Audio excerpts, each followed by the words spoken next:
당신은 끝까지 나를 바보로 만들고 싶었겠지. 그런데 왜 지금 그 눈으로 나를 못 봐? 사람들 앞에서 웃고 있었던 내 얼굴이 지금은 왜 그렇게 흔들리고 있는지 스스로에게 물어봐.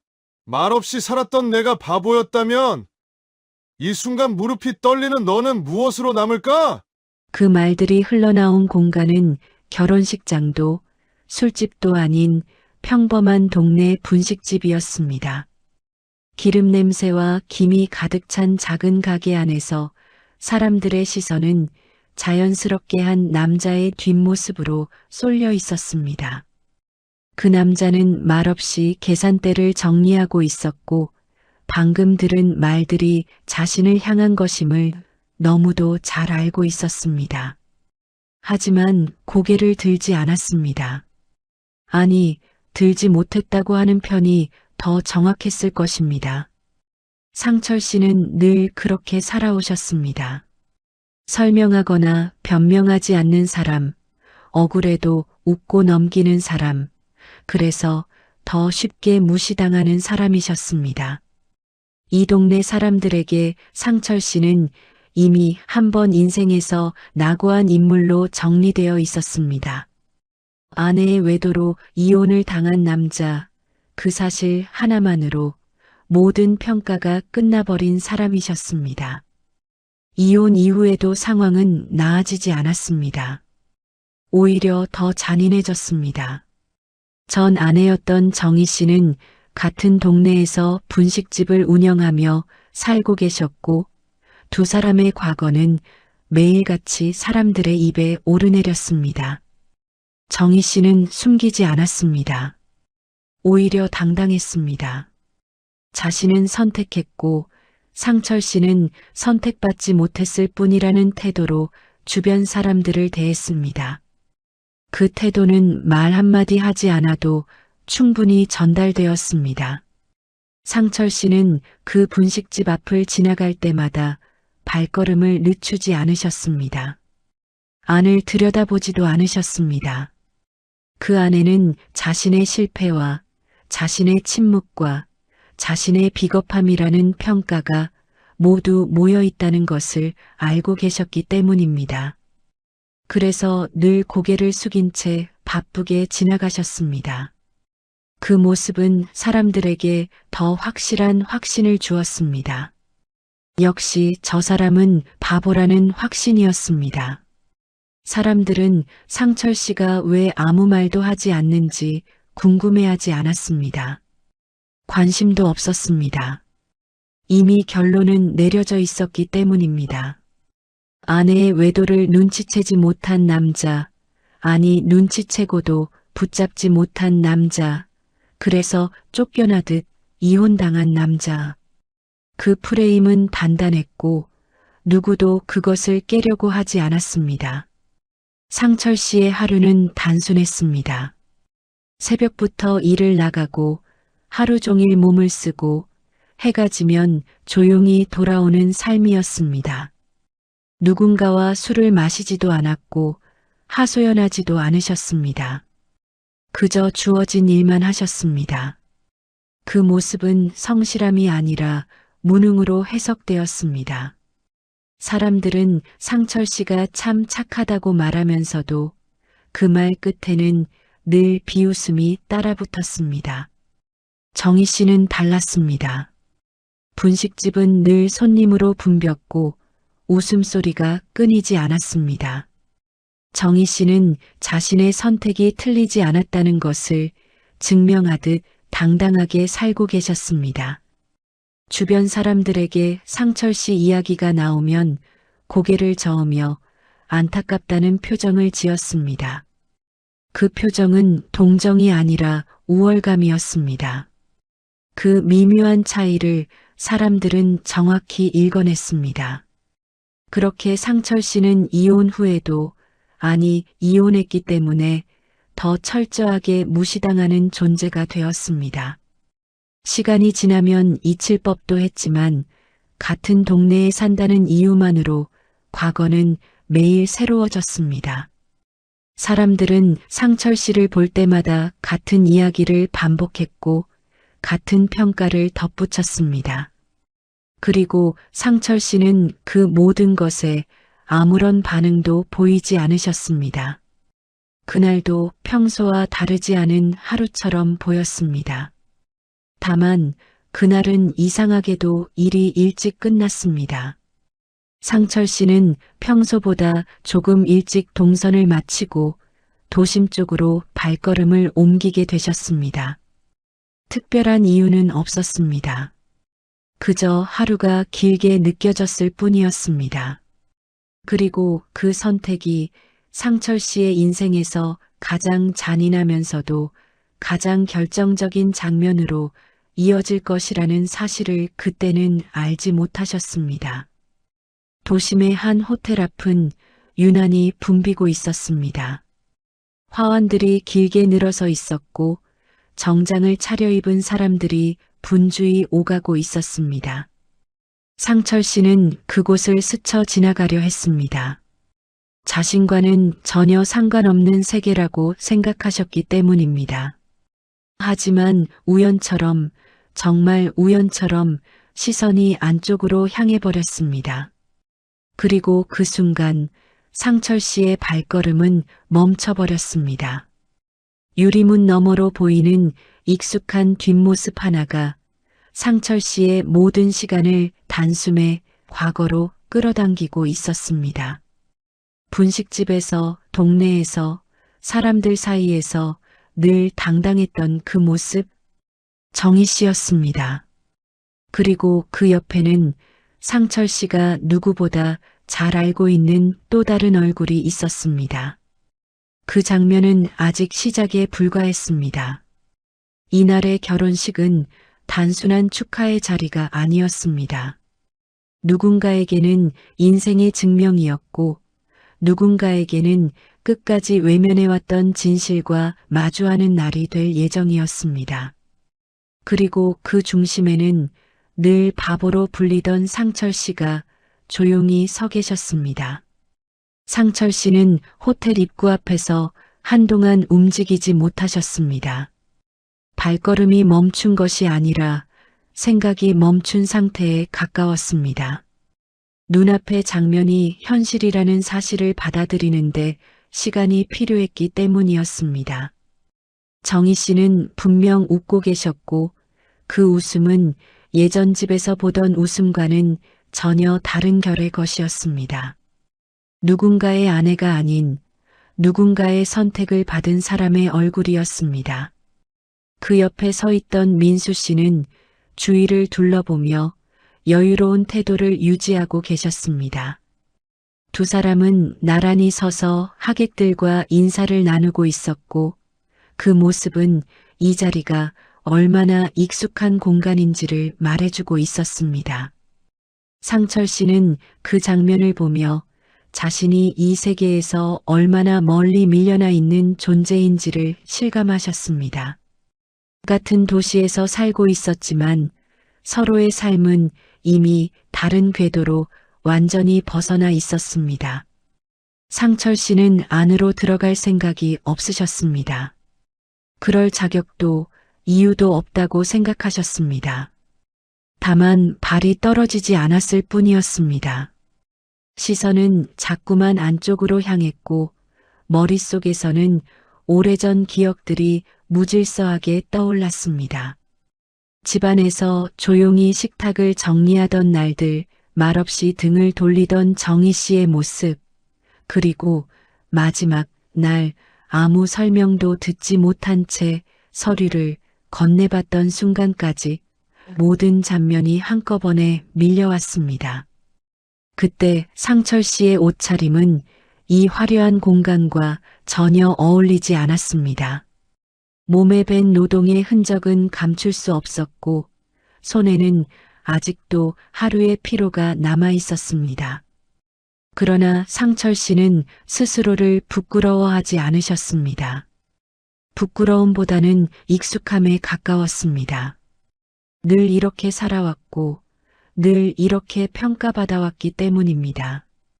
결혼식장은 점점 더 붐비기 시작했습니다.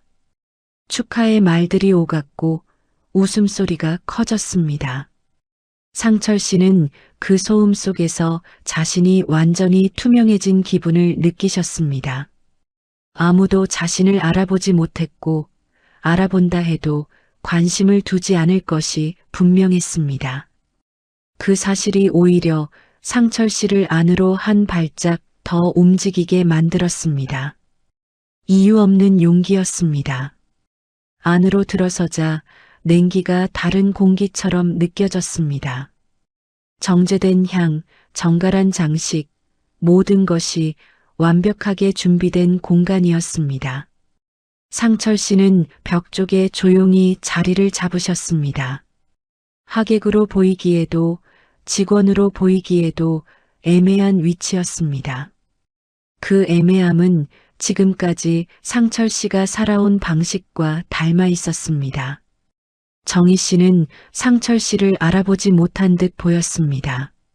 아니, 알아보고도 모른 척했을 가능성이 더 컸습니다. 두 사람의 시선이 잠시 스쳤지만 정희 씨는 아무 일 없다는 듯 고개를 돌리셨습니다.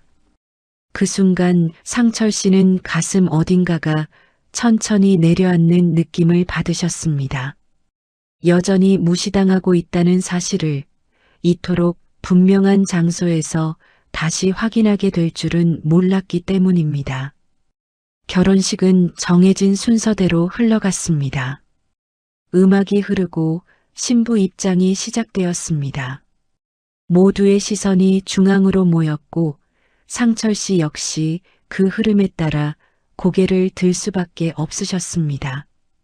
밝은 조명 아래 등장한 신부는 이 공간의 모든 시선을 단숨에 사로잡고 있었습니다. 단정한 모습과 차분한 걸음은 이 결혼식이 얼마나 공들여 준비되었는지를 말해주고 있었습니다. 상철 씨는 그 얼굴에서 설명하기 어려운 낯익음을 느끼셨습니다. 단번에 떠오르지는 않았지만 분명 어디선가 본 적이 있는 얼굴이었습니다. 기억의 가장자리를 건드리는 느낌이었고 그 느낌은 점점 선명해졌습니다. 그러나 상철 씨는 그 이유를 깊이 생각하지 않으셨습니다. 지금 이 자리에서 자신이 할 수 있는 일은 그저 조용히 앉아 있는 것뿐이라고 생각하셨기 때문입니다. 시기 중반을 넘기며 분위기는 더 차분해졌습니다. 사회자의 목소리는 또렷했고 하객들은 자연스럽게 집중하기 시작했습니다. 신부 측 이야기가 시작되자 상철 씨는 무심코 몸을 바로 세우셨습니다. 그저 습관처럼 중요한 이야기가 나올 때 취하던 자세였습니다. 사회자의 말은 신부의 성장 과정과 인연들을 하나씩 소개하고 있었습니다. 그 과정에서 상철 씨는 점점 더 불편한 기시감을 느끼셨습니다. 익숙한 단어들이 들렸고 오래전 기억 속 장면들과 겹쳐지기 시작했습니다. 그러나 여전히 확신은 들지 않았습니다. 그저 마음 한구석이 이상하게 조여올 뿐이었습니다. 정희 씨는 그 이야기를 듣는 내내 미묘한 표정을 유지하고 계셨습니다. 웃고는 있었지만 그 웃음은 아까 입구에서 보았던 여유로운 웃음과는 조금 달라 보였습니다. 주변 사람들은 눈치채지 못했지만 상철 씨는 그 미세한 변화를 느끼셨습니다. 이유는 알 수 없었지만 정희 씨 역시 이 순간을 완전히 편안하게 받아들이고 있지는 않다는 느낌이 들었습니다. 상철 씨는 그저 이 시간이 빨리 지나가기를 바랐습니다. 이 자리에 오래 머물수록 자신의 존재가 더 작아지는 기분이 들었기 때문입니다. 하지만 결혼식은 아직 끝나지 않았고 가장 중요한 이야기는 아직 나오지 않았습니다. 상철 씨는 그 사실을 알지 못한 채 조용히 다음 순간을 기다리고 계셨습니다. 이 결혼식은 누군가의 새로운 시작이자 누군가에게는 끝내 외면할 수 없었던 과거와 마주하는 자리였습니다. 그리고 그 중심에 서 있는 인물은 여전히 아무 말도 하지 않은 채 바보처럼 서 있는 상철 씨였습니다. 하지만 이 침묵이 언제까지나 같은 의미로 남아있지는 않을 것이었습니다. 아주 조금씩 이 자리의 공기는 변하고 있었기 때문입니다. 결혼식장은 잠시 숨을 고르는 듯 조용해졌습니다. 음악이 잦아들고 하객들의 시선이 다시 사회자에게 모였습니다. 상철 씨는 그 순간이 이상하게도 길게 느껴지셨습니다. 마치 다음에 나올 말 한마디가 이 공간의 공기를 완전히 바꿔놓을 것 같은 예감이 들었기 때문이었습니다. 이유는 알 수 없었지만 가슴 한쪽이 불편하게 조여왔습니다. 사회자는 차분한 목소리로 신부의 이야기를 이어가기 시작했습니다. 어린 시절부터 지금에 이르기까지 신부가 어떤 환경에서 자라왔고 어떤 사람들의 도움을 받으며 이 자리에 서게 되었는지를 하나씩 풀어냈습니다. 대부분의 하객들은 그저 감동적인 이야기로 받아들이는 분위기였습니다. 고개를 끄덕이거나 미소를 짓는 사람들도 보였습니다. 그러나 상철 씨는 점점 더 집중할 수밖에 없으셨습니다. 이야기 속에 등장하는 장소와 상황들이 너무도 익숙했기 때문입니다. 작은 시설, 부족한 환경, 그리고 늘 조용히 도움을 주던 한 사람의 존재. 그 표현들은 상철 씨의 기억 속 깊은 곳을 천천히 건드리고 있었습니다. 잊고 지냈다고 생각했던 장면들이 하나둘 떠오르기 시작했습니다.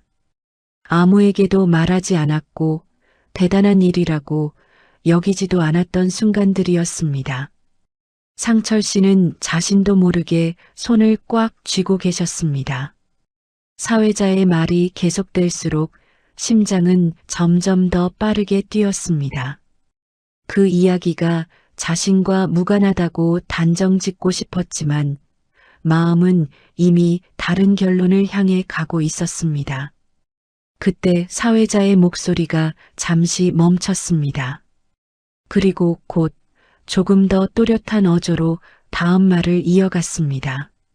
신부가 가장 힘들었던 시절 아무 조건 없이 곁에 있어준 사람이 있었다는 말이 나왔습니다. 이름도 직업도 밝히지 않은 채 그 사람의 행동만을 설명하는 방식이었습니다.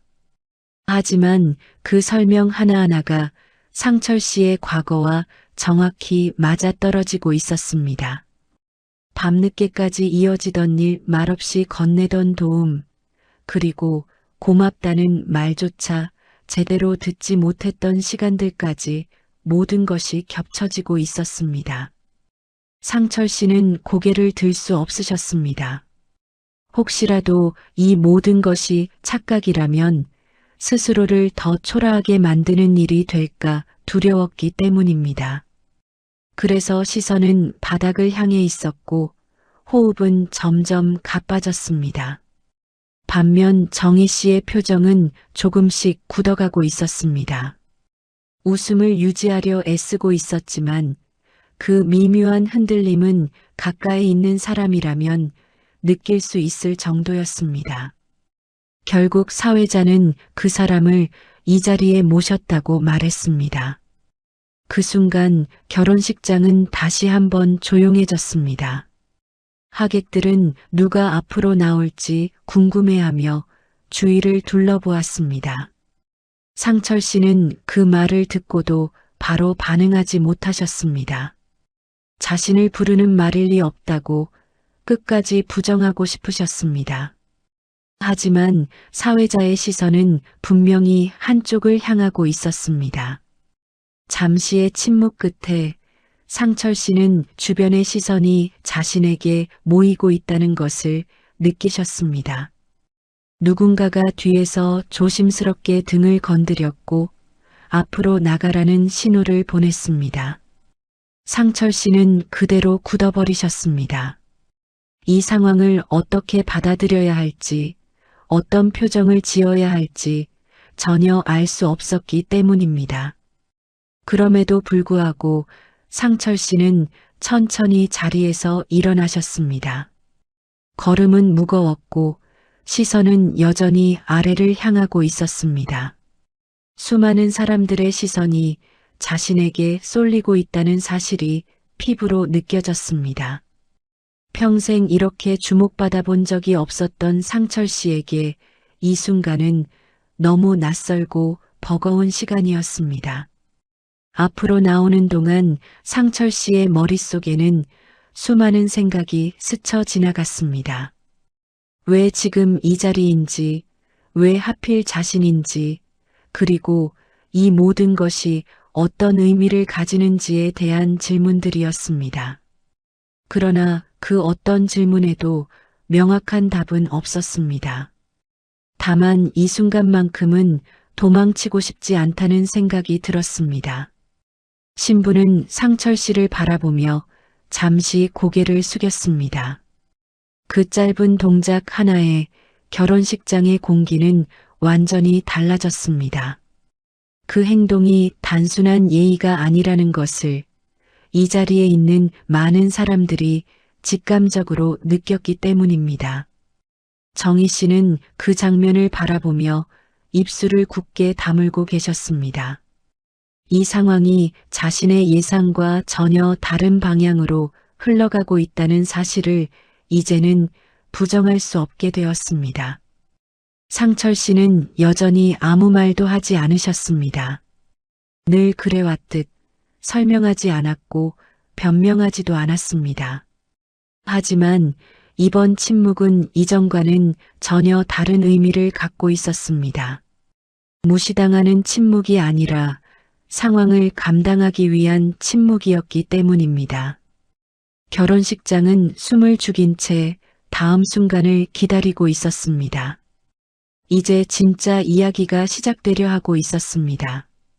상철 씨가 바보로 불려왔던 시간들이 어떤 의미를 가지게 될지 이 자리는 그 답을 향해 천천히 움직이고 있었습니다. 상철 씨가 단상 앞에 서자 결혼식장은 완전히 다른 공간이 된 듯 조용해졌습니다. 조금 전까지 축하와 웃음으로 가득하던 공기는 무겁게 가라앉았고 하객들의 시선은 한 점으로 모여 있었습니다. 상철 씨는 그 시선을 정면으로 받지 않으셨습니다.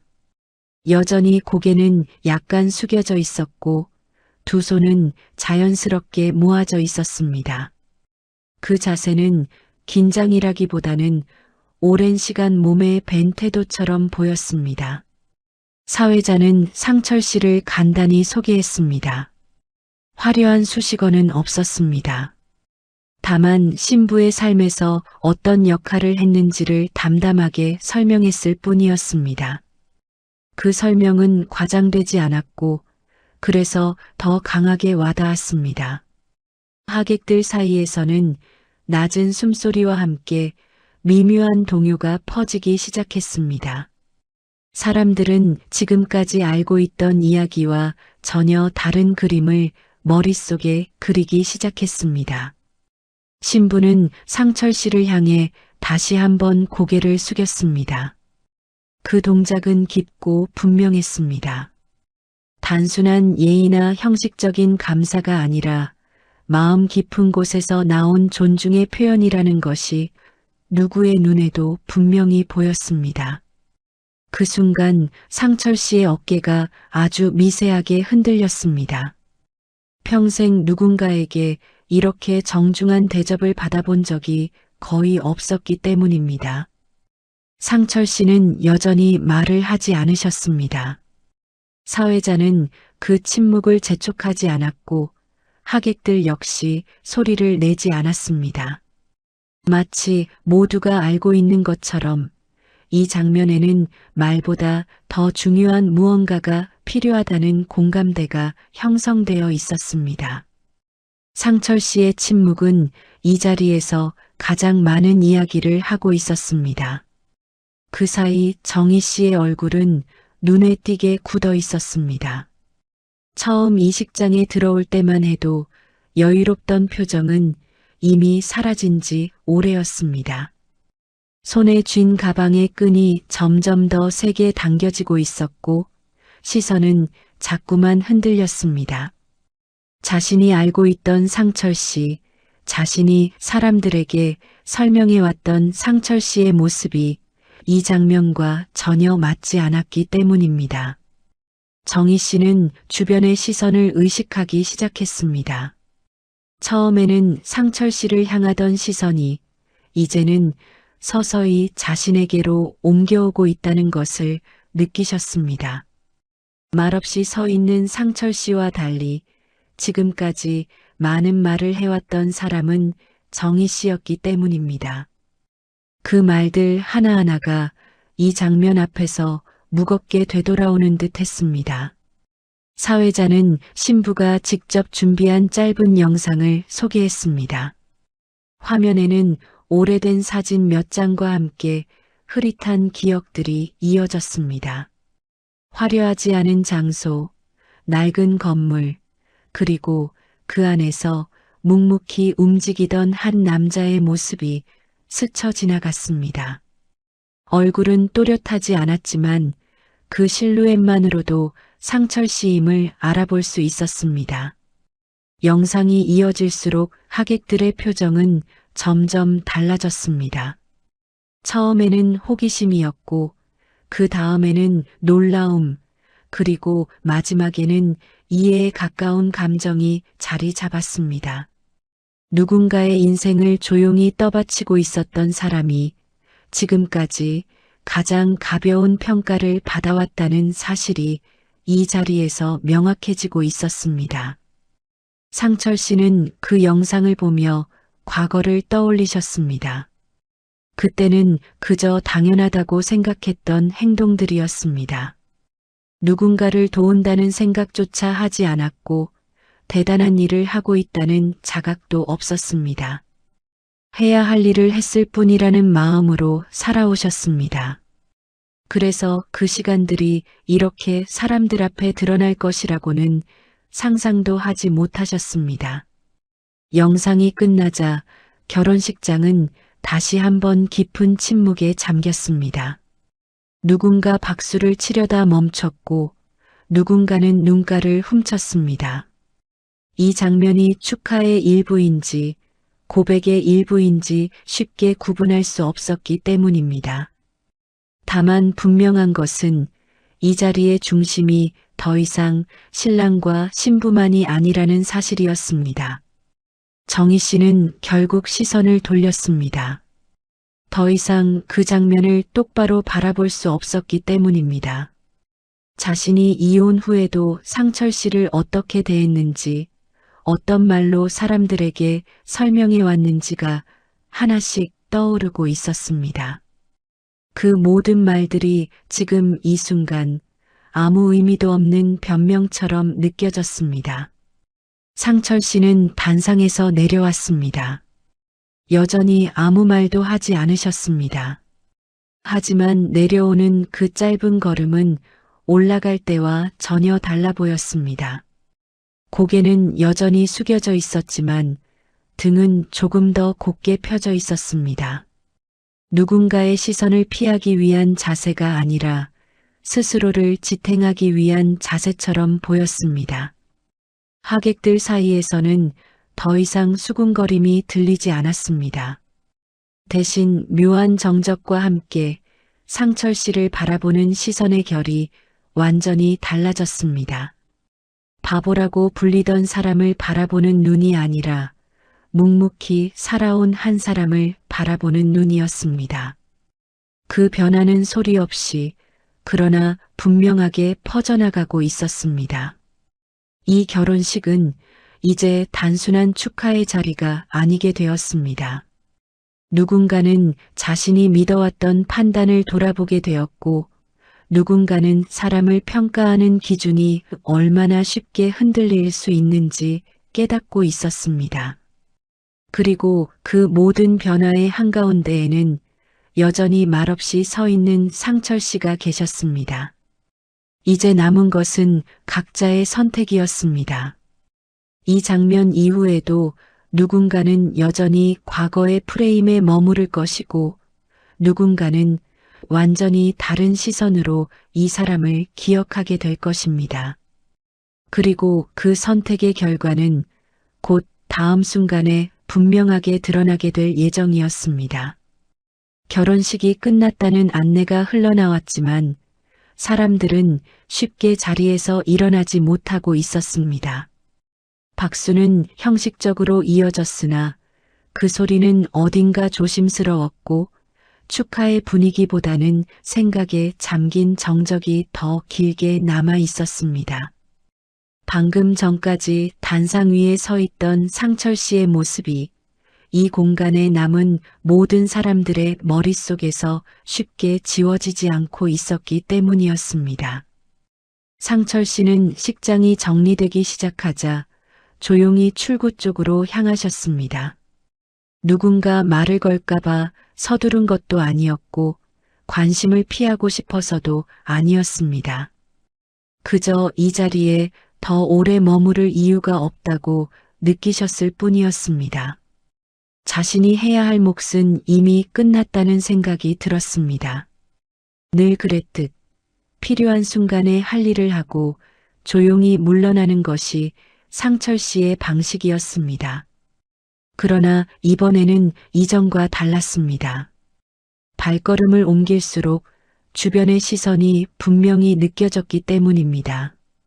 그 시선에는 연민도 비웃음도 없었습니다. 대신 조심스러운 존중과 낯선 거리감이 섞여 있었습니다. 상철 씨는 그 변화를 온몸으로 느끼고 계셨지만 그것에 의미를 부여하지 않으려 애쓰셨습니다. 사람들의 시선은 늘 변해왔고 그 변화에 기대는 순간 다시 상처받을 수 있다는 것을 잘 알고 계셨기 때문입니다. 식장 밖으로 나왔을 때 저녁 공기는 생각보다 차가웠습니다. 화려한 조명과 음악이 닿지 않는 공간에서 상철 씨는 잠시 숨을 고르셨습니다. 안에서보다 바깥이 더 편안하게 느껴졌습니다. 이곳에서는 누구도 설명을 요구하지 않았고 아무도 평가하지 않았기 때문입니다. 그 순간만큼은 다시 원래의 자리로 돌아온 기분이 들었습니다. 하지만 상철 씨의 뒤편에서는 또 다른 변화가 조용히 진행되고 있었습니다. 정희 씨는 끝내 자리에 남아 계셨습니다. 쉽게 일어나지 못한 이유는 발걸음이 무거워서가 아니라 주변의 시선이 달라졌다는 것을 분명히 느꼈기 때문입니다. 이전까지는 자신이 이 자리에서 더 높은 위치에 있다고 생각하셨습니다. 성공한 선택을 한 사람, 실패한 과거를 벗어난 사람이라는 확신이 있었습니다.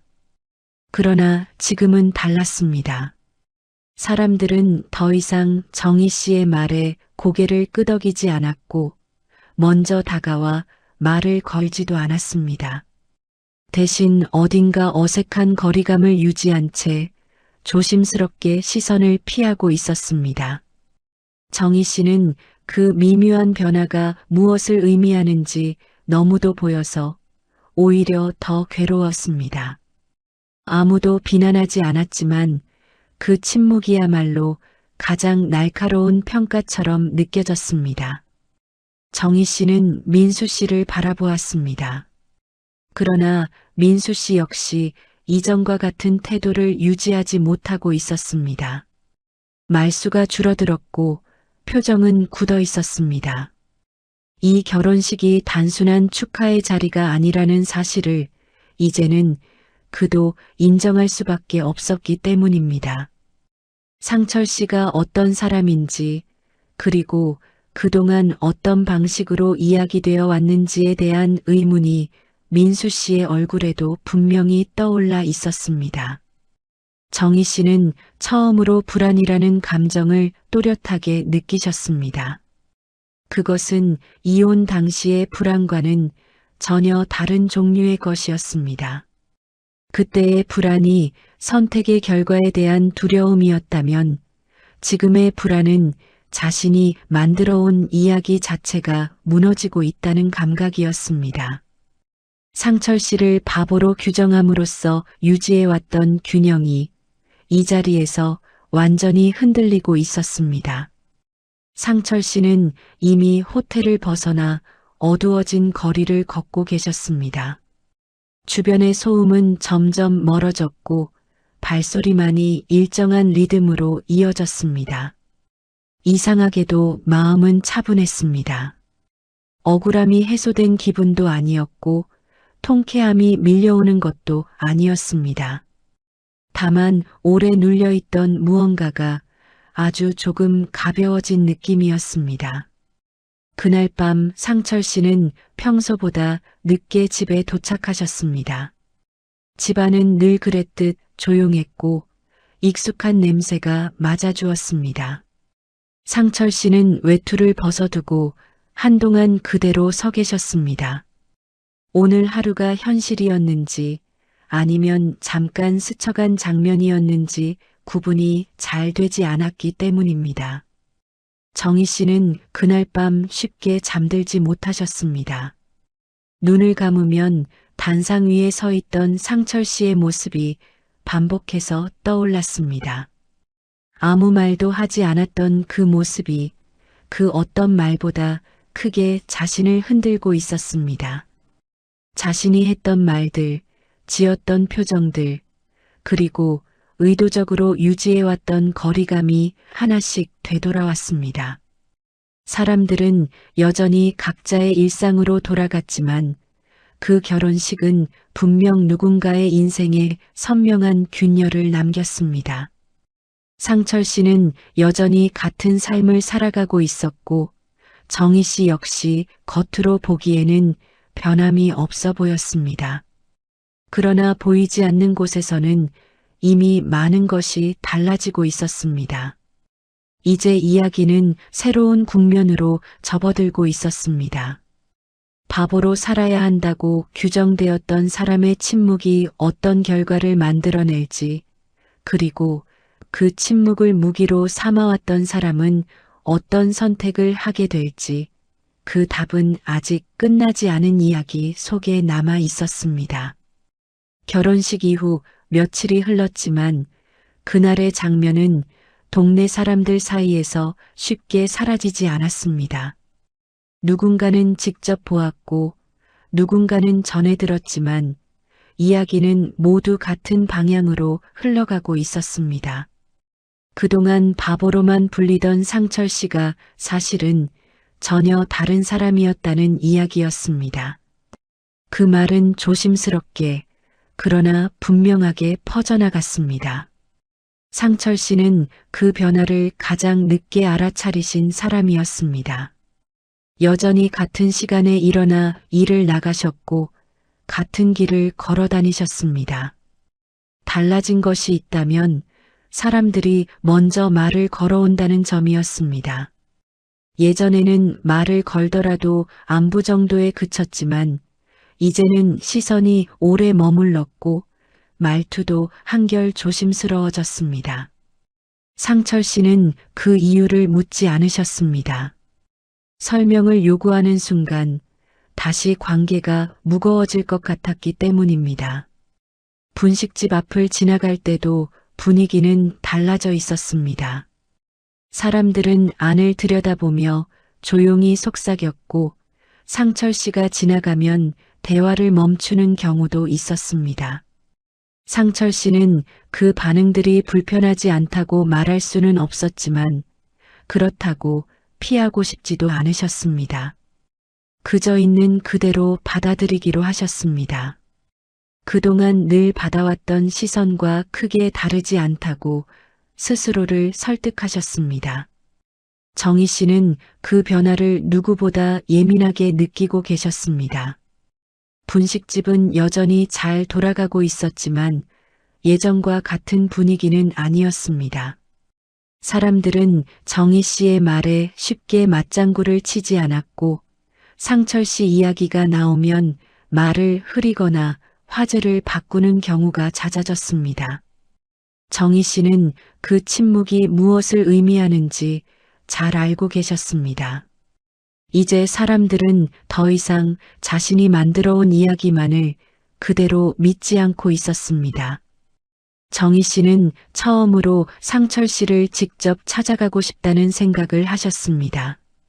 그러나 그 생각은 곧 불안으로 바뀌었습니다. 무슨 말을 해야 할지, 어떤 표정을 지어야 할지 전혀 떠오르지 않았기 때문입니다. 그동안 상철 씨에게 해왔던 태도와 말들이 이제 와서는 너무 선명하게 떠올랐습니다. 그 기억들은 정희 씨의 발걸음을 쉽게 움직이지 못하게 만들었습니다. 상철 씨는 여전히 말이 적으셨습니다. 누군가 결혼식 이야기를 꺼내도 짧게 고개만 끄덕이셨습니다. 자신이 한 일이 대단하다고 말하지도 않았고 오해를 바로잡으려 하지도 않으셨습니다. 그저 그날 있었던 일을 하나의 지나간 일로 받아들이고 싶어 하셨습니다. 하지만 세상은 상철 씨의 바람만큼 조용히 흘러가 주지 않았습니다. 어느 날 저녁 상철 씨는 일터에서 돌아오는 길에 낯선 전화를 받으셨습니다. 오래전 연락이 끊겼던 사람의 이름이 화면에 떠 있었습니다. 상철 씨는 잠시 망설이다 전화를 받으셨습니다.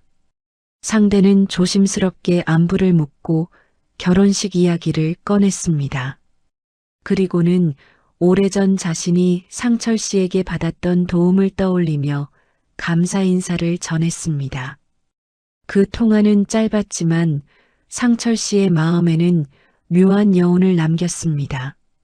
자신이 기억하지도 못했던 행동들이 누군가에게는 여전히 남아 있었다는 사실이 새삼스럽게 다가왔기 때문입니다. 상철 씨는 그제야 깨달으셨습니다. 자신이 바보로 불려온 이유는 어쩌면 설명하지 않았기 때문이 아니라 설명할 필요가 없다고 믿어왔기 때문일지도 모른다는 생각이 들었습니다. 정희 씨는 점점 더 불안해지셨습니다. 사람들의 시선이 바뀌는 것보다 더 견디기 힘들었던 것은 민수 씨의 태도 변화였습니다. 민수 씨는 예전처럼 확신에 찬 말을 하지 않았고 정희 씨의 선택을 옹호하지도 않았습니다. 대신 조용히 상황을 관망하고 있었습니다. 그 태도는 정희 씨에게 또 다른 불안으로 다가왔습니다.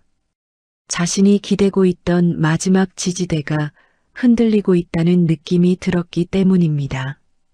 정희 씨는 어느 날 밤 오래된 사진들을 꺼내보셨습니다. 결혼 초의 모습, 평범했던 일상, 그리고 상철 씨가 늘 뒤에서 묵묵히 서 있던 장면들까지 하나하나 다시 보게 되었습니다. 그동안 그 장면들을 의도적으로 외면해왔다는 사실을 인정할 수밖에 없었습니다.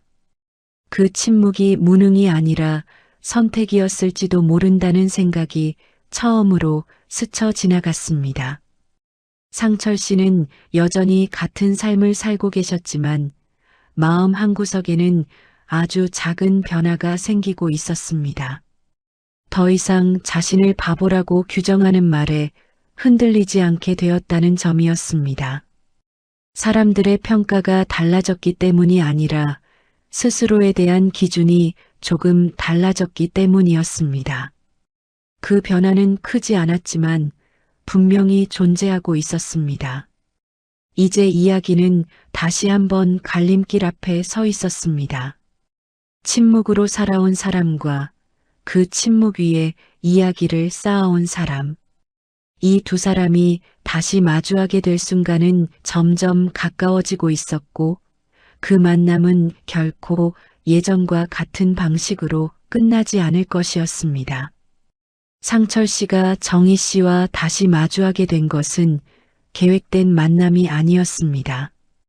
일부러 피하지도 일부러 찾지도 않았던 두 사람의 동선이 어느 늦은 오후 겹쳐졌을 뿐이었습니다. 해가 기울 무렵 분식집 앞 골목은 평소보다 한산했고 익숙한 간판 불빛만이 조용히 켜져 있었습니다. 상철 씨는 그 길을 늘 지나던 것처럼 지나고 계셨고 정희 씨는 가게 문을 닫기 위해 밖으로 나와 계셨습니다. 두 사람의 시선이 마주친 순간 공기는 눈에 띄게 굳어졌습니다. 인사를 나누기에는 너무 많은 시간이 흘렀고 아무 말 없이 지나치기에는 서로의 존재가 너무 선명해져 있었습니다. 정희 씨는 잠시 망설이다가 먼저 고개를 들었습니다. 그 표정에는 예전의 여유도 우월감도 담겨 있지 않았습니다. 대신 조심스러움과 경계가 섞여 있었습니다. 상철 씨는 멈춰 서지 않으려고 하셨습니다. 늘 그래왔듯 아무 일 없다는 듯 지나가려 하셨습니다. 그러나 이번에는 발걸음이 자연스럽게 느려졌습니다. 정희 씨가 무엇인가 말을 꺼낼 것 같다는 기척을 느끼셨기 때문입니다. 그 기척은 오랜 결혼 생활 동안 몸으로 익혀온 감각과도 같았습니다. 정희 씨는 한참을 망설이다가 결국 입을 열었습니다. 그러나 그 말은 예상과 달리 길지 않았습니다. 사과도 변명도 아닌 다만 안부를 묻는 형식적인 말이었습니다. 그 짧은 문장은 오히려 이 상황의 어색함을 더 선명하게 만들었습니다. 상철 씨는 고개를 끄덕이며 짧게 답하셨습니다. 그 반응은 냉담하지도 따뜻하지도 않았습니다. 그저 예의에 가까웠습니다. 정희 씨는 그 반응에 당황한 기색을 감추지 못하셨습니다. 예전 같았으면 무시하거나 비아냥을 섞었을 상황이었지만 지금의 상철 씨는 그 어떤 감정도 드러내지 않고 계셨습니다. 그 침묵은 예전처럼 약함으로 보이지 않았습니다. 오히려 선을 분명히 긋는 태도로 느껴졌습니다. 잠시의 침묵 끝에 정희 씨는 결혼식 이야기를 꺼내셨습니다. 그날 이후로 처음으로 직접 언급하는 순간이었습니다. 목소리는 낮았고 말끝은 흐려졌습니다. 상철 씨는 그 이야기를 들으며 고개를 들지 않으셨습니다. 감정을 읽히고 싶지 않았기 때문입니다. 그날의 장면이 아직 마음속에 남아 있었지만 그것을 다시 꺼내고 싶지는 않으셨습니다. 정희 씨는 말을 이어가며 자신도 몰랐던 이야기를 들었다고 했습니다. 사람들이 자신을 보는 시선이 달라졌다는 사실을 에둘러 표현하셨습니다. 직접적인 후회나 사과는 없었지만 그 말들 사이에는 분명한 불안이 담겨 있었습니다. 상철 씨는 그 불안을 이해하면서도 그것을 덜어줄 의무가 자신에게는 없다고 느끼셨습니다. 상철 씨는 짧게 답하셨습니다. 과거 이야기를 꺼내고 싶지 않다는 뜻을 돌려서 전하셨습니다. 그 말에는 원망도 분노도 담겨 있지 않았습니다. 오히려 그 감정들이 이미 오래전에 정리되었다는 듯한 담담함이 묻어 있었습니다. 정희 씨는 그 태도에 더 큰 혼란을 느끼셨습니다. 비난받는 것보다 아무것도 요구받지 않는 것이 더 견디기 힘들었기 때문입니다. 그날의 만남은 길지 않았습니다. 두 사람은 더 이상의 대화를 이어가지 않았고 자연스럽게 각자의 방향으로 걸어갔습니다. 그러나 그 짧은 마주침은 정희 씨의 마음에 깊은 흔적을 남겼습니다. 상철 씨가 여전히 바보처럼 침묵하고 있는 것이 아니라 더 이상 자신을 중심에 두지 않는 선택을 했다는 사실을 깨닫게 되었기 때문입니다. 그 이후로 정희 씨는 상철 씨를 자주 떠올리게 되셨습니다. 분식집에서 혼자 있는 시간, 손님이 뜸한 시간마다 그날의 대화가 반복해서 머릿속을 맴돌았습니다. 자신이 기대했던 반응이 나오지 않았다는 사실이 계속해서 마음을 불편하게 만들었습니다. 상철 씨를 무시함으로써 유지되던 균형이 완전히 사라졌다는 것을 이제는 인정할 수밖에 없었습니다. 상철 씨의 일상은 크게 달라지지 않았습니다. 여전히 조용했고 여전히 말이 적었습니다. 그러나 마음속에는 분명한 경계가 생겨 있었습니다. 과거의 관계와 현재의 자신을 구분하는 선이었습니다. 그 선은 누구에게 보여주기 위한 것이 아니라 스스로를 지키기 위한 것이었습니다. 동네 사람들 역시 두 사람의 변화를 눈치채고 있었습니다. 예전처럼 단순한 이야기로 소비할 수 없는 관계가 되었다는 것을 느끼고 있었습니다. 사람들은 점점 말을 아꼈고 평가보다는 관찰에 가까운 태도를 보이기 시작했습니다. 그 변화는 소리 없이 그러나 확실하게 이어지고 있었습니다. 이제 이야기는 더 이상 과거의 잘잘못을 따지는 방향으로 흐르지 않고 있었습니다. 누가 바보였는지, 누가 잘못했는지보다 중요한 질문이 떠오르고 있었습니다. 침묵으로 살아온 사람은 어떤 결론에 도달하게 되는지, 그리고 타인의 침묵을 마음대로 해석해온 사람은 어떤 선택을 하게 되는지에 대한 질문이었습니다. 그 답은 아직 나오지 않았습니다. 하지만 분명한 것은 이 이야기의 끝에서 바보로 남게 될 사람은 처음부터 정해져 있지 않았다는 사실이었습니다. 정희 씨의 일상은 겉보기에는 이전과 다르지 않았습니다. 분식집 문을 열고 재료를 손질하고 손님을 맞이하는 하루의 반복은 여전히 규칙적이었습니다. 그러나 그 규칙성 속에는 설명하기 어려운 균열이 생겨 있었습니다. 손님들의 말투는 미묘하게 달라졌고 웃음의 타이밍은 어긋났으며 예전 같으면 자연스럽게 이어졌을 수다의 흐름이 자주 끊겼습니다. 정희 씨는 그 변화의 이유를 너무 잘 알고 계셨습니다.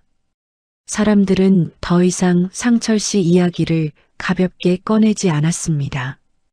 예전에는 정희 씨가 먼저 말을 꺼내지 않아도 누군가가 이야기를 시작했고 정희 씨는 그 위에 한마디씩 덧붙이기만 하면 되었습니다. 그러나 이제는 달랐습니다.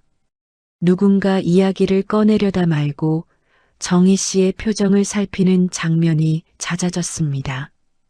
그 조심스러움은 정희 씨에게 오히려 부담으로 다가왔습니다. 정희 씨는 점점 더 혼자 있는 시간을 힘들어하게 되셨습니다. 손님이 없는 시간, 가게 안에 혼자 앉아 있을 때면 생각이 멈추지 않았기 때문입니다. 상철 씨의 얼굴, 그날의 침묵, 그리고 자신이 던졌던 수많은 말들이 차례로 떠올랐습니다. 그 말들이 당시에는 당연하다고 믿어졌지만 지금은 하나같이 날카로운 질문으로 되돌아오고 있었습니다. 반면 상철 씨의 하루는 놀랍도록 평온하게 흘러가고 있었습니다. 결혼식 이후로 세상이 달라진 것처럼 보였지만 상철 씨는 여전히 같은 삶의 리듬을 유지하고 계셨습니다. 다만 사람들과의 거리에서 미묘한 차이가 생겼을 뿐이었습니다. 예전에는 무시에서 비롯된 거리였다면 이제는 존중에서 비롯된 거리였습니다. 상철 씨는 그 차이를 분명히 느끼고 계셨습니다. 상철 씨에게도 변화의 순간은 있었습니다. 동네에서 마주치는 사람들이 예전보다 말을 아꼈고 눈을 피하지 않았습니다. 누군가는 조심스럽게 인사를 건넸고 누군가는 굳이 도움을 주려 하지 않았습니다. 그 모든 반응은 상철 씨에게 낯설었지만 부담스럽지는 않았습니다. 오히려 이제야 각자의 위치가 제자리를 찾아가는 느낌이 들었습니다. 정희 씨는 점점 더 불안해지셨습니다. 그 불안은 외로움에서 비롯된 것이 아니었습니다. 자신이 더 이상 이야기의 중심이 아니라는 사실에서 비롯된 불안이었습니다. 상철 씨를 바보로 규정함으로써 유지해왔던 우위가 사라지자 자신의 위치를 설명할 언어가 없어졌기 때문입니다. 그동안 자신을 지탱해온 이야기가 무너진 자리에 아무것도 남지 않은 듯한 느낌이 들었습니다. 민수 씨와의 관계 역시 미묘하게 변해가고 있었습니다. 예전처럼 확신의 찬말은 사라졌고 두 사람의 대화는 점점 짧아졌습니다. 민수 씨는 더 이상 정희 씨의 판단을 무조건적으로 지지하지 않았습니다. 대신 상황을 객관적으로 바라보려는 태도를 보였습니다. 그 태도는 정희 씨에게 또 다른 균열로 다가왔습니다. 정희 씨는 처음으로 자신이 선택했던 길을 되돌아보기 시작하셨습니다. 외도라는 선택이 가져온 결과를 이제서야 정면으로 마주하고 계셨습니다. 그 선택이 단지 한 사람과의 관계를 끝낸 것이 아니라 자신이 사람을 바라보는 방식까지 바꾸어 놓았다는 사실을 인정하게 되었습니다. 상철 씨를 약한 사람으로 규정함으로써 스스로를 강한 사람으로 만들어 왔다는 사실이 점점 더 분명해졌습니다. 상철 씨는 어느 날 저녁 오랜만에 혼자 식사를 하며 생각에 잠기셨습니다. 그동안 자신이 침묵을 선택해온 이유를 스스로에게 묻고 계셨습니다. 싸울 힘이 없어서도 말할 이유를 찾지 못해서도 아니었습니다. 누군가를 설득하며 살아가는 삶보다 스스로를 지키는 삶을 택했기 때문이라는 결론에 다다르셨습니다. 그 선택이 틀렸다고 생각하지는 않으셨습니다. 정희 씨는 결국 한 가지 사실을 인정할 수밖에 없었습니다. 정희 씨는 결국 한 가지 사실을 인정할 수밖에 없었습니다. 상철 씨는 변한 것이 없다는 점이었습니다. 변한 것은 주변의 시선이었고 그 시선을 받아들이는 자신의 위치였습니다. 상철 씨는 늘 같은 자리에서 같은 태도로 살아왔고 그 사실이 이제야 드러났을 뿐이었습니다. 그 깨달음은 정희 씨에게 위안이 되지 않았습니다. 오히려 더 큰 혼란을 안겨주었습니다. 만약 상철 씨가 정말로 바보였다면 지금의 상황은 설명하기 쉬웠을 것입니다. 하지만 상철 씨가 바보가 아니었다는 사실이 분명해질수록 그동안 자신이 해왔던 행동과 말들이 더 선명하게 드러나기 시작했습니다. 동네의 분위기는 조용히 재편되고 있었습니다. 사람들은 더 이상 누군가를 쉽게 규정하지 않았고 이야기의 중심을 만들려 하지도 않았습니다. 그 변화는 상철 씨를 위한 것이기도 했지만 동시에 정희 씨를 향한 무언의 거리두기이기도 했습니다. 그 거리는 소리 없이 그러나 분명하게 유지되고 있었습니다. 이제 두 사람은 같은 공간에 있으면서도 완전히 다른 위치에 서 있었습니다. 한 사람은 여전히 바보로 불리던 침묵 속에 있었지만 그 침묵은 더 이상 약점이 아니었습니다. 다른 한 사람은 말로 쌓아 올린 세계가 무너진 자리에서 새로운 언어를 찾지 못한 채 머물러 있었습니다. 이야기는 점점 결말을 향해 나아가고 있었습니다. 누가 끝내 바보로 남게 될 것인지, 그리고 그 바보라는 말이 어떤 의미를 갖게 될지, 그 답은 더 이상 멀지 않은 곳에 다가와 있었습니다. 변화는 언제나 소문보다 늦게, 그러나 결과보다 빠르게 다가옵니다. 동네 사람들은 이미 눈치채고 있었지만 정작 정희 씨만은 그 변화를 끝까지 부정하고 계셨습니다. 분식집 앞을 지나는 발걸음의 수가 조금씩 줄어들고 있다는 사실, 예전 같으면 자연스럽게 이어지던 단골들의 체류 시간이 짧아졌다는 사실을 애써 외면하고 계셨습니다. 장사가 안 되는 것은 우연이라고, 계절 탓이라고 스스로를 설득하고 계셨습니다. 그러나 어느 순간부터는 변명조차 힘들어졌습니다. 사람들은 여전히 분식집에 들어왔지만 예전처럼 웃으며 이야기를 나누지 않았습니다. 계산을 마치고 나가는 속도는 빨랐고 눈을 마주치는 시간은 짧았습니다. 정희 씨는 그 시선 속에 담긴 감정을 정확히 읽어내고 계셨습니다. 비난도 연민도 아닌 판단의 보류였습니다. 그 태도는 정희 씨에게 가장 견디기 힘든 것이었습니다. 정희 씨는 처음으로 자신이 고립되고 있다는 느낌을 받으셨습니다. 누군가에게서 등을 돌린 것이 아니라 사람들이 조용히 거리를 두고 있다는 사실을 깨달으셨기 때문입니다. 그 거리에는 명확한 이유가 있었고 그 이유는 더 이상 말로 설명되지 않았습니다. 결혼식 이후 동네의 이야기는 이미 끝난 상태였기 때문입니다. 반면 상철 씨는 여전히 같은 자리에 계셨습니다. 누군가를 설득하려 들지도 않았고 자신의 이야기를 꺼내지도 않으셨습니다. 하지만 사람들은 상철 씨를 대하는 태도를 바꾸고 있었습니다. 도움을 요청하는 사람, 조심스럽게 인사를 건네는 사람, 그리고 말없이 지나가며 고개를 숙이는 사람들까지 그 반응은 제각각이었지만 공통점이 하나 있었습니다. 더 이상 상철 씨를 함부로 보지 않는다는 점이었습니다. 상철 씨는 그 변화에 들뜨지 않으셨습니다. 오히려 조금 불편해하셨습니다. 자신이 원했던 것은 존중이 아니라 평온이었기 때문입니다.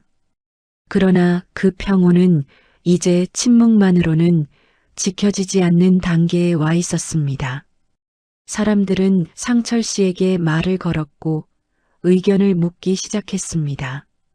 상철 씨는 그때마다 조심스럽게 그러나 더 이상 자신을 낮추지 않는 방식으로 답하셨습니다. 정희 씨는 어느 날 민수 씨로부터 전화를 받으셨습니다. 그 전화는 짧았고 담담했습니다. 더 이상 함께하기 어렵다는 말이 전부였습니다. 이유를 길게 설명하지도 않았고 책임을 묻지도 않았습니다. 정희 씨는 그 전화가 끝난 뒤 한동안 아무 말도 하지 못하셨습니다. 자신이 기대고 있던 마지막 관계마저 조용히 정리되었다는 사실이 그제야 현실로 다가왔기 때문입니다. 그날 밤 정희 씨는 가게 문을 일찍 닫으셨습니다. 불을 끄고 혼자 앉아있는 가게 안은 유난히 넓어 보였습니다. 냄비와 식기들이 놓인 자리는 그대로였지만 그 공간을 채우던 말과 웃음은 사라진 상태였습니다. 정희 씨는 그 정막 속에서 처음으로 자신에게 질문을 던지셨습니다. 왜 그렇게까지 상철 씨를 무시해야 했는지에 대한 질문이었습니다. 그 질문에는 쉽게 답할 수 없었습니다. 자신이 옳았다고 믿어왔던 시간들이 한꺼번에 흔들리고 있었기 때문입니다. 정희 씨는 깨닫고 계셨습니다. 상철 씨를 바보로 만들어야만 자신의 선택이 정당해질 수 있었다는 사실을 말입니다. 그 구조가 무너진 지금 남은 것은 선택의 결과를 온전히 감당해야 하는 자신뿐이었습니다. 상철 씨는 그 시각 집에서 조용히 하루를 정리하고 계셨습니다. 특별한 일이 있었던 날은 아니었지만 마음은 이상하게 가벼웠습니다. 누군가를 이겼다는 느낌도 과거를 복수했다는 감정도 없었습니다. 다만 자신을 규정하던 말들이 더 이상 자신을 붙잡지 못한다는 확신이 들고 있었습니다. 동네에서는 새로운 이야기가 만들어지지 않았습니다. 누군가를 다시 바보로 만들 이야기가 필요하지 않았기 때문입니다. 사람들은 각자의 삶으로 돌아갔고 그 과정에서 자연스럽게 정희 씨와의 거리는 더 멀어졌습니다. 정희 씨는 그 거리를 줄일 방법을 찾지 못하셨습니다. 예전처럼 말로 분위기를 만들 수도 없었고 웃음으로 중심에 설 수도 없었습니다. 결국 정희 씨는 선택을 해야 했습니다. 이 상황을 외면한 채 버티며 살아갈 것인지 아니면 모든 시선을 내려놓고 혼자가 되는 시간을 받아들일 것인지의 선택이었습니다. 그 선택은 누구도 대신해 줄 수 없는 것이었습니다. 그리고 그 순간 정희 씨는 처음으로 상철 씨의 침묵이 어떤 의미였는지를 어렴풋이 이해하게 되셨습니다. 상철 씨는 여전히 같은 모습으로 하루를 마무리하고 계셨습니다. 누군가의 평가에 기대지 않고 누군가의 말에 휘둘리지 않는 삶이 어떤 것인지 이제는 분명히 알고 계셨습니다. 그 삶은 화려하지 않았지만 더 이상 바보로 불릴 이유도 없었습니다. 아침은 누구에게나 공평하게 찾아왔지만 그 의미는 같지 않았습니다. 상철 씨의 아침은 늘 그렇듯 조용히 시작되었습니다. 알람 소리에 맞춰 일어나고 정리된 옷을 입고 익숙한 시간에 집을 나섰습니다. 특별할 것도 달라질 것도 없는 하루의 출발이었습니다. 하지만 그 평범함 속에는 이전과 분명히 다른 무게가 담겨 있었습니다. 더 이상 스스로를 변명하지 않아도 된다는 확신이 그 자리를 채우고 있었습니다. 상철 씨는 이제 누군가의 시선이 머무르는 순간에도 고개를 숙이지 않으셨습니다. 그렇다고 일부러 시선을 마주치려 하지도 않으셨습니다. 그저 자연스럽게 있는 그대로 서 계셨습니다. 그 태도는 주변 사람들에게 묘한 안정감을 주고 있었습니다. 설명하지 않지만 흔들리지 않는 사람, 말하지 않지만 분명한 기준을 가진 사람이라는 인상이 자리 잡고 있었습니다. 동네 사람들은 더 이상 상철 씨를 이야기의 주인공으로 삼지 않았습니다. 바보였다는 이야기, 불쌍하다는 평가, 억울한 사람이라는 동정까지도 모두 사라졌습니다. 상철 씨는 이제 그저 그 동네에 오래 살아온 한 사람으로 받아들여지고 있었습니다. 그 변화는 조용했고 그래서 더 확실했습니다. 사람들은 더 이상 상철 씨를 규정하지 않았습니다. 반면 정희 씨의 아침은 무거웠습니다. 분식집 문을 여는 손길은 예전과 같았지만 마음은 전혀 달랐습니다. 가게 안에 들어오는 공기조차 낯설게 느껴졌습니다. 단골들의 발걸음은 줄어들었고 새로운 손님들은 오래 머물지 않았습니다. 정희 씨는 그 이유를 묻지 않으셨습니다. 이미 알고 있었기 때문입니다. 정희 씨는 어느 순간부터 말을 아끼게 되셨습니다. 말이 상황을 바꾸지 못한다는 사실을 깨달았기 때문입니다. 그동안 말로 관계를 만들고 말로 중심에 서고 말로 사람을 평가해왔던 자신이 이제는 그 말들로 인해 가장 큰 거리를 만들고 있다는 사실을 인정하게 되셨습니다. 그 깨달음은 늦었지만 피할 수 없는 것이었습니다. 어느 날 정희 씨는 분식집 앞에 서서 한참을 밖을 바라보셨습니다. 그 길을 지나가는 상철 씨의 뒷모습이 보였습니다. 예전 같았으면 그 모습을 보며 여러 가지 말을 떠올렸을 것입니다. 비아냥, 후회, 혹은 스스로를 정당화하는 생각들 말입니다. 그러나 그날은 아무 말도 떠오르지 않았습니다. 대신 한 가지 감정만이 남아 있었습니다.